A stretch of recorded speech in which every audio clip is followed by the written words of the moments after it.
of what she wants to be. She is worth more than jewels. She is a future leader and not a bride. She has the ability to change and grow and create her own possibilities. Open my eyes, find myself in a war zone, a year zone. Tell me how we got here. With our hands, we're destroying the ozone. Gases filling up the atmosphere. We've got to get this under control. We've suffered too much. We can't suffer anymore just because of climate change. Thank you. Hunger is their name. Malnutrition being their lust. Obscure they are, venerable they are, with little or nothing in their rounded bellies. A better future for every child. This means that rather than being passive actors in decisions about our lives and future, as the children are active in matters that concern us and our future. Welcome to the 2022 World Children's Day, which is held right here in Lusaka in the Republic of Zambia. This program highlights children all across the world, issues affecting them, and finding ways to solve these issues. And this year's World Children's Day is under the theme, A Better Future for Every Child. The theme aspires to ensure that every child enjoys their right to protection, survival, development, and participation. Your Excellencies, you will be hearing more from a panel of children representatives from Botswana, Zambia, and Zimbabwe about our concerns. You will hear our voices. Today we meet in Lusaka, again the four countries, working together in support of our children. These children own the world. We simply manage it for them for a while. And you, the children, we are now saying you're taking leadership even at your early ages. So children, we are committed. We're committed to bettering the environment in which you grow in. We must start teaching our kids financial literacy as well. If a child is not good in mathematics and English, we should not fail them on the basis of mathematics and English. So they should be then given an opportunity at an early stage. We who are in public office must accept that that child who is brilliant in arts, in music, that's where we should allow them to go, and we should support them. So today, it's your day, young people. Lead us in the conversations today. We are honored to have some very special guests with us today. 500 children from across Botswana, Zambia, Zimbabwe, and Namibia. They are here to demonstrate why World Children's Day is important and why it is a celebration for and by children. On education, Sub-Saharan Africa, as we speak, is carrying the highest burden of out-of-school children. We're talking about 98 million children and young people whose right to access to education is denied. And only in Eastern and Southern Africa, that number is 41 million children. We have seen also during those difficult days of COVID, for which we are not yet out of the woods, that the long interruption of the education services have affected almost 160 million children in our 21 countries in Eastern and Southern Africa. But what we are speaking about is not only access to education, it is also quality of education. Experts now are talking about learning poverty. They don't talk anymore about learning crisis. In Sub-Saharan Africa, only one child out of 10 can master the reading and understand a sentence at the age of 10. For the rest of the world, it is maybe 3 children out of 10.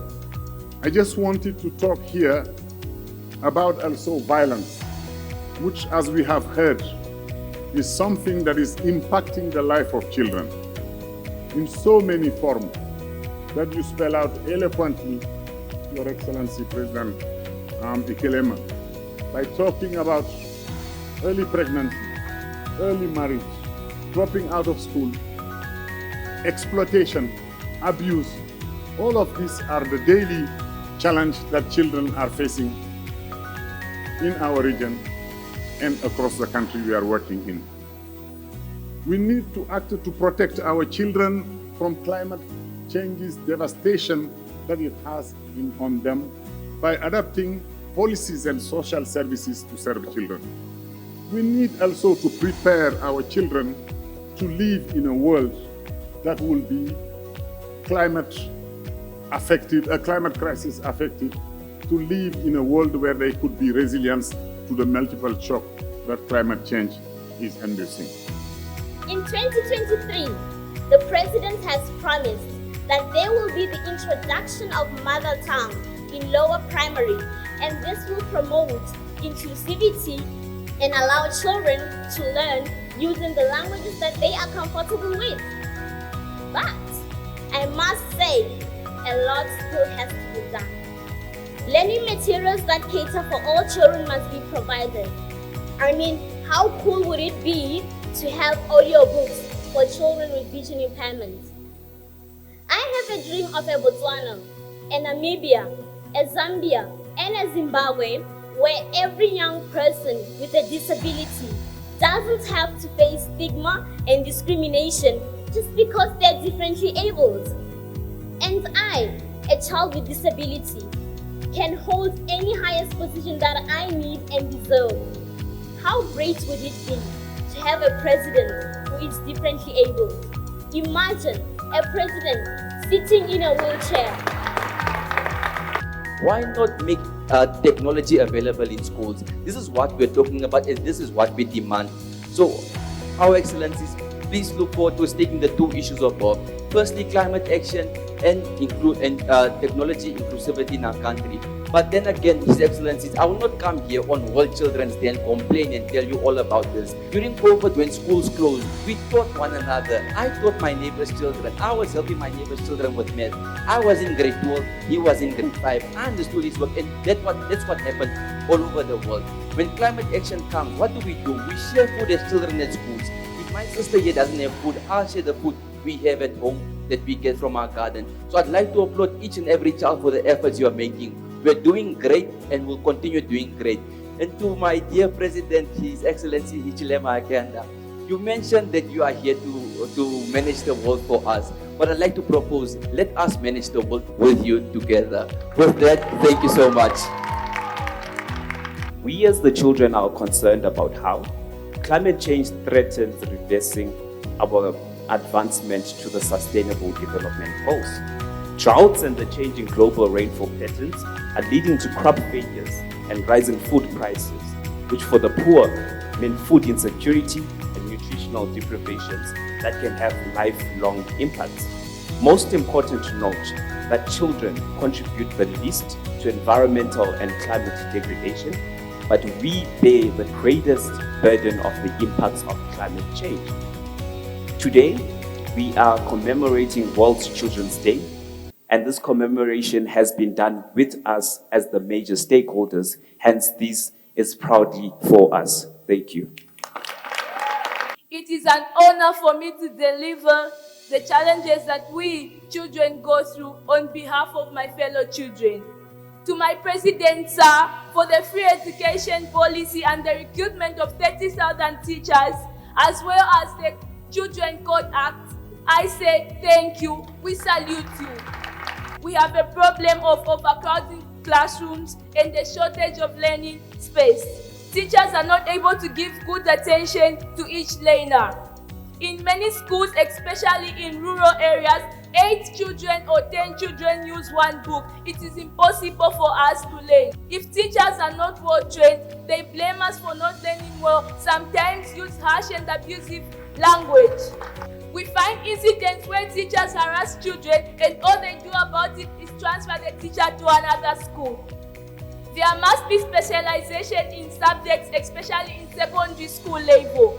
We must be able to select subjects that are related to our career and dreams. Under African philosophy, wisdom is with the elders, and the cleverness is with the young. You have spoken about what you want us to do for you, but you have not spoken about what you should do for us. So we have to separate wishful thinking, which cannot translate into reality. But the majority of issues you have articulated, I'm so proud of you. You are focusing on issues that makes a better world for you tomorrow. So your aspirations to develop our countries to have a better future, to be wealthy, to make money, attend to science, technology, and innovation. But we're grateful to all of the issues you raised. We've taken note, and I think our experts are here with us. They've taken note of the issues we've raised. This is the interaction, this is the engagement that we continuously need to have to update us in government. Your governments, by the way, not our governments, your governments.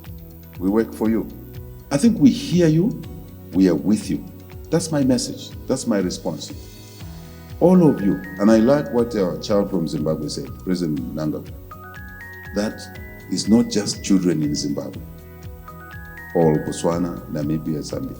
It's children across the world. The minimum legal requirements to protect our children, I think we can work on those and put them on our SADC agenda items as common minimum standards so that we can protect our children. You must ask us what our aspirations are. You must remember we were once children, and there's a child in us all the time. There's a child in every one of us. We listen to music, we laugh, we dance. Our best investment is our children. Because in each of you, if we can harness the potential that you have to the best of its ability, and you are as efficient as any, you will do that which is done elsewhere right here. It's you that we look up to do the right thing. And the right thing will be to put in policies for us in the same way as you want us for you.